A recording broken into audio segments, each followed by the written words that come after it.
Milada je odvážne dievča. Len prednedávnom sa vrátila z dobrodružnej cesty v exotickej krajine. Cestovala za pár eur a prespávala u domácich. Štýlom backpacking, čiže vlastne s tým batohom, rúbsakom na chrbte, som si precestovala celú Južnú Ameriku. Všetko dokopy to bolo 154 dní, nejakých 14 000 kilometrov a všetko som si precestovala autobusmi. Samotné cestovanie spolu s ubytovaním, spolu s cestovaním z bodu A do bodu B, jedla, všetky tie vstupné, 3600 eur. Vychádza mi to na nejakých 24 eur denne. Som využívala väčšinu času ten couchsurfing, čo je taká vlastne webová stránka, kde vám vlastne miestni ľudia ponúkajú ubytovanie zdarma. Baba sama samozrejme mala som rešpekt, takže pozerala som si na tie profily tých mojich hostujúcich, stále som pozerala na tie referencie. Neviem, či to je môjim šťastím, alebo fakt proste tí ľudia sú takí bájční v tej Južnej Amerike, ale som mala úžasné skúsenosti. Stretávala som hostujúcich, ktorí ma stále brávali na rôzne miesta, pripravovali mi večere, zoznamovali so svojimi priateľmi, so svojimi rodinami, dávali mi darčeky. Bývala v rôznych podmienkach. Paradoxne, u domorodcov v Amazonke to bolo niekedy menej extrémne než v meste. V tej Argentíne sa mi stalo, že som prišla do takého maličkého dvojizbového bytíku, teda jednoizbový s kuchyňou a zistila som, že ten môj hostujúci v rovnakom čase prijal mňa, prijal jednu kolumbijskú dievčinu, jedného brazilského chalana a 5-člennú francúzsku rodinu s 3 deťmi. No a my sme vlastne v tom maličkom bytíku boli dokopy 9 osôb, spávali sme iba na matracoch v kuchyni. Solná púšť sa nachádza na juhu Bolívie, ide vlastne minimálne nejakých 10 000 km štvorcových tej soli. Je to naozaj úžasné miesto na robenie nádherných fotiek, pretože ako môžete vidieť, fakt všetko je z tej soli. My sme tu prvú noc vlastne boli ubytovaní v hoteli, ktorý bol celý zo soli.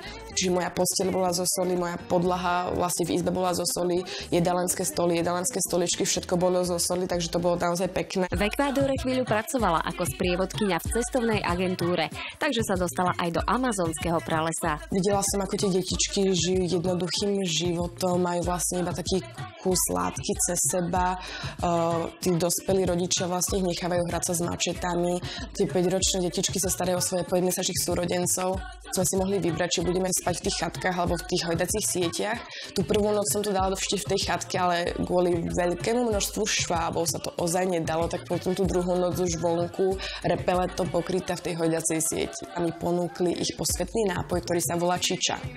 Ono celkovo to nebolo veľmi chutné, avšak potom, ako mi vysvetlili, ako sa to vlastne vytvára, tá čiča, tak vlastne mi to už nechutilo vôbec. Ženy prežúvajú kúsky zemiakov a juky, čo je vlastne ako keby ich typická zelenina v Ekvádore.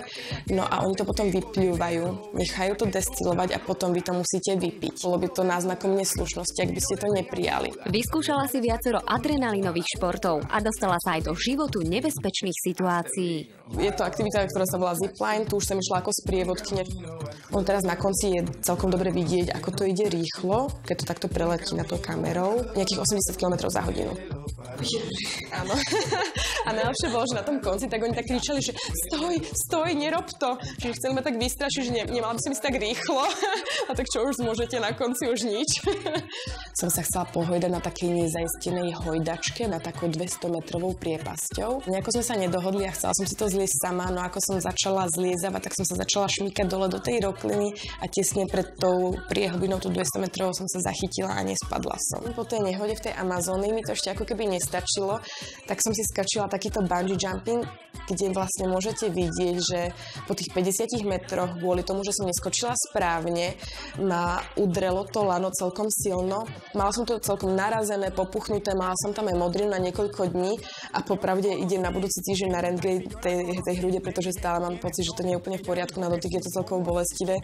Napriek všetkému výlet neľutuje a s veľkou pravdepodobnosťou si svoj ruksak ešte zabalí.